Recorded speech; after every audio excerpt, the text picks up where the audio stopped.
Brasília está pegando fogo.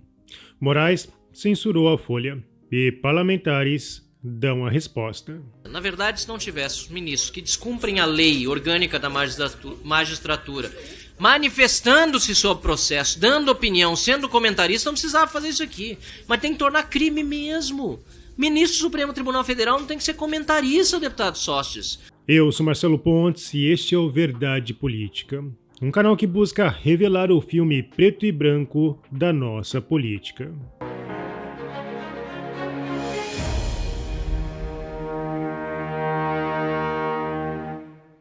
Em 2019, Moraes havia inaugurado a nova Era de Chumbo ao censurar a Cruzoé. Após receber críticas, afinal o antagonista é uma fonte progressista por osmose, Moraes voltou atrás. O ordenamento jurídico exige ordem e coerência, e ele deve ser embasado em normas que se aplicam a fatos concretos e que estejam em conformidade com a lei. Quando o ministro do Supremo toma uma decisão e depois ele volta atrás, a sinalização é que suas ações têm cunho pessoal ou político. A lista de irregularidades praticadas por Moraes é gigantesca. Nos jornais, começamos a ler alguns absurdos, como monarca foi censurado por dizer que Moraes censura pessoas, diz relatório. Segundo o documento de comissão da Câmara dos Deputados norte-americana, ministro não teria gostado de declaração do youtuber a seu respeito. Muitos progressistas começaram a defender monarca, incluindo o controverso jornalista Glenn Greenwald. Contudo, a essa altura, milhares de conservadores já haviam perdido seus direitos. A Folha perguntou ao ex-assessor do Tribunal Superior Eleitoral se havia um direcionamento de suas pesquisas a bolsonaristas. E ele respondeu: posso afirmar que a direita foi mais investigada sim. Poucas e raras as pessoas de esquerda para quem recebi demandas de investigações. Isso é estatístico. Basta olhar meus relatórios e a quantidade de perfis e contas que bloqueamos no curso das eleições. Muitos foram aqueles que perderam contas sociais, seus empregos, seus negócios.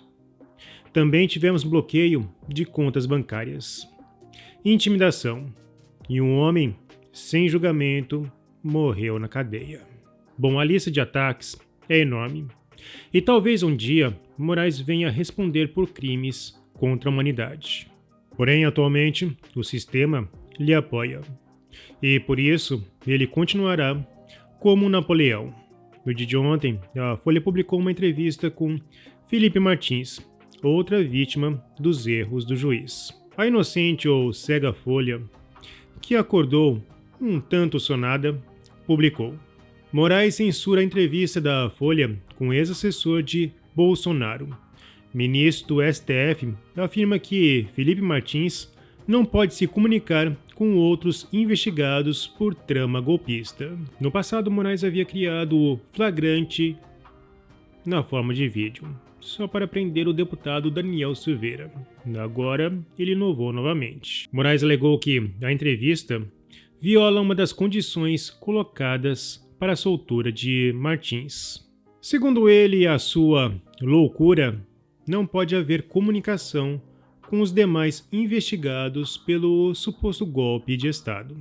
No atual momento das investigações, em virtude da proibição de comunicação com os demais investigados, a realização da entrevista jornalística com um investigado não é conveniente para a investigação criminal, a qual continua em andamento. Eu queria entender como alguém vai se comunicar com outros investigados através de um vídeo jornalístico que todos poderão ter acesso.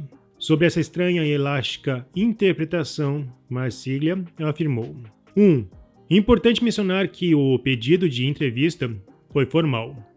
Houve anuência da defesa e nenhuma das 7 condições impostas pelo ministro Moraes quando soltou Martins constava não poder dar entrevistas. 2. A justificativa do ministro foi que a entrevista violaria a condição de incomunicabilidade dele com os demais investigados. Se dar entrevista for se comunicar, então ele não pode falar com mais ninguém. Não pode frequentar cinemas, ônibus, restaurantes. Vai que lá esteja algum investigado. Que o garçom passe adiante um recado. Não há nenhum sentido nisso. 3. Trata-se de censura pura, vedada pelo próprio STF, ao decidir por diversas vezes que até mesmo preso tem direito a dar entrevistas, em homenagem à liberdade de expressão. A situação se tornou tão absurda que talvez os deputados precisem criar uma nova lei para definir os parâmetros das interpretações jurídicas relacionadas a vídeos. O advogado de Felipe Martins, Sebastião Coelho, afirmou à CNN que o caso é mais um abuso de poder. Ele ainda reforçou: Martins foi preso ilegalmente e tem cerceada da sua liberdade de expressão. Isso é um absurdo. A informação de que Felipe Martins teria embarcado para os Estados Unidos, divulgada pelo Metrópolis, era falsa. E sem ter feito o devido trabalho de investigação, Martins foi preso pela polícia. A Polícia Federal desconsiderou consultas simples, como fotos do ex-assessor de Bolsonaro, publicadas em perfis abertos na internet. Além disso, um simples pedido de geolocalização através do celular já bastaria para comprovar a sua inocência. E para piorar, ele ficou preso preventivamente por 6 meses, com sua defesa pedindo essas medidas. A defesa juntou inúmeros documentos que apontavam que ele não deixou o Brasil. Mesmo com o apelo da PGR, os pedidos de soltura foram seguidamente negados pelo ministro. O advogado Ricardo Fernandes, que também representa Martins, manifestou profunda indignação pela decisão proferida. O caso inteiro é flagrante injustiça, originada de um erro policial e judicial crasso, que culminou em uma prisão ilegítima desde o princípio. As medidas cautelares impostas não apenas carecem de fundamento, mas representam uma afronta à justiça, perpetuando um erro em cima de outro. Na Comissão de Constituição e Justiça, houve a discussão sobre a proposta do Senado que busca colocar os ministros do STF em seu devido lugar. Está claro que o sentimento a mover este projeto não são os sentimentos melhores de compromisso com o nosso país, com o nosso povo, com o nosso ordenamento jurídico, com o Estado democrático de direito.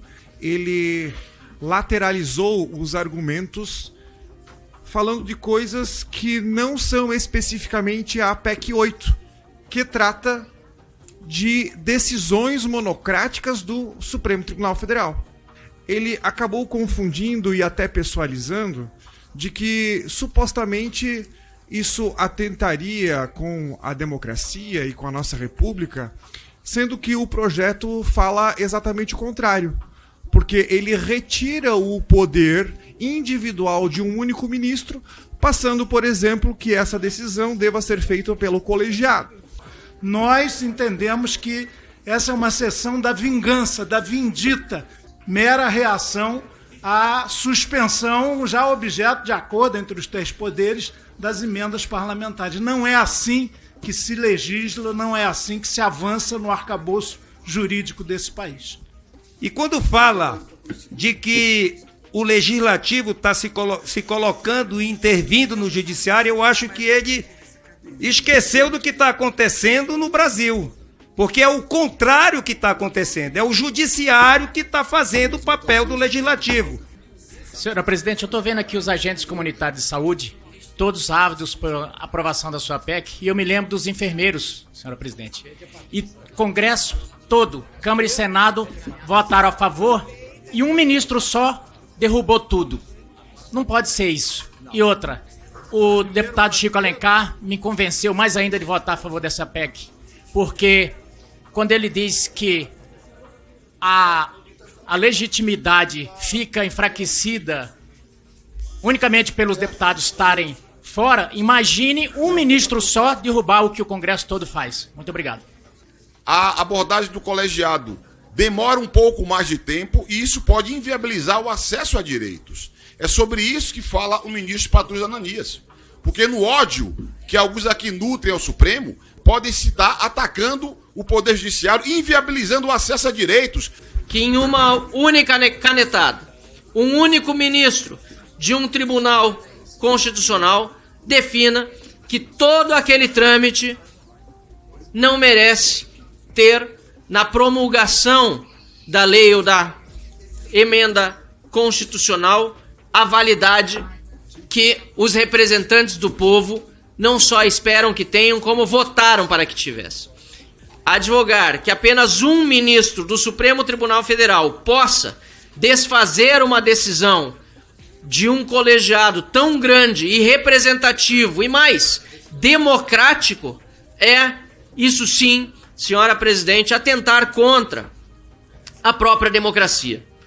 Todos somos falhos, absolutamente todos, ninguém é perfeito.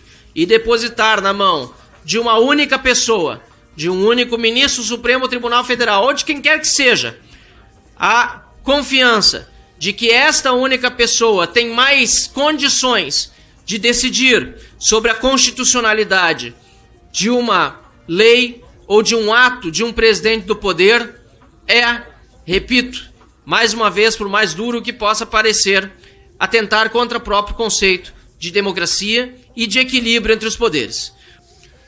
No entanto, o tema harmonia dos poderes, ele está vinculado a outros temas também importantes. E é um grande privilégio, como parlamentar, como instituição, podermos discutir a harmonia entre os poderes. Muitos países já estão vítimas da tirania. Não podem sequer debater como harmonizar os seus poderes. Para ter harmonia, não pode se ter concentração de poder. Isso é um princípio basilar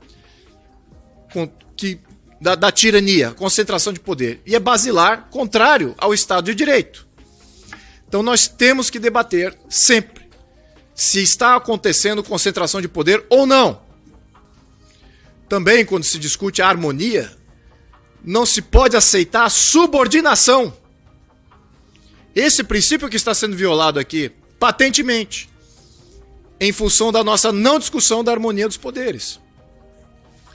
E muito me perturba parlamentares não querer discutir matéria de harmonização dos poderes.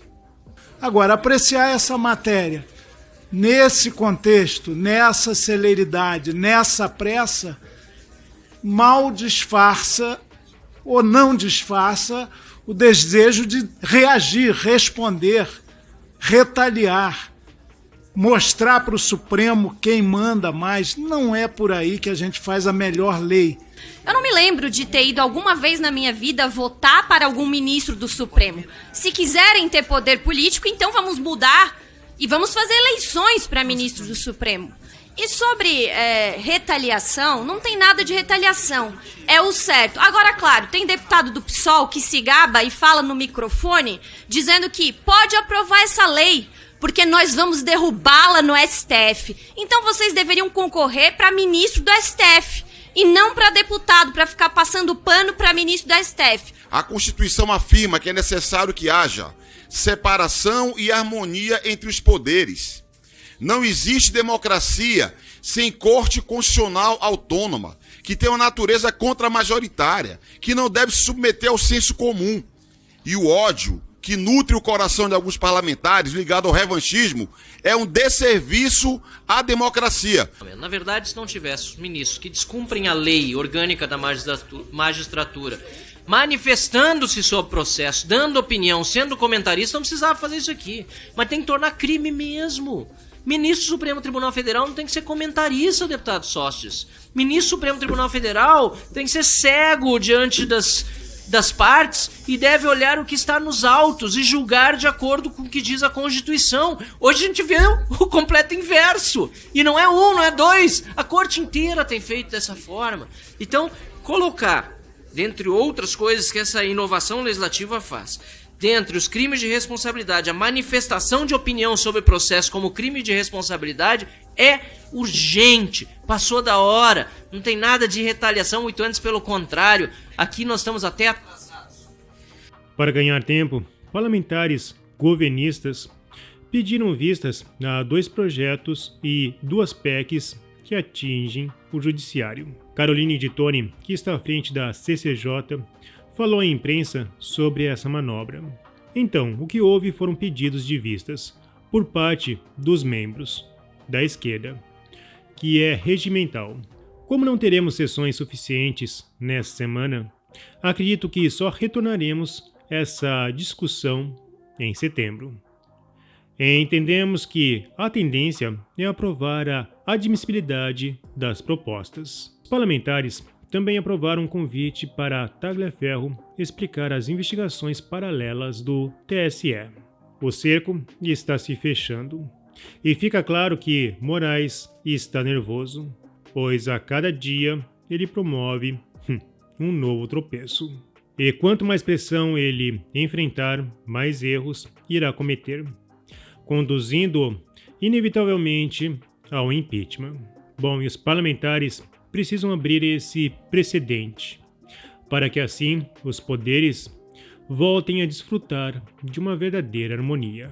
Bom, se você apoia a Verdade Política, não se esqueça, curta, comente, compartilhe. Clique no sininho para você receber as nossas notificações. E vamos continuar na luta em prol da verdade.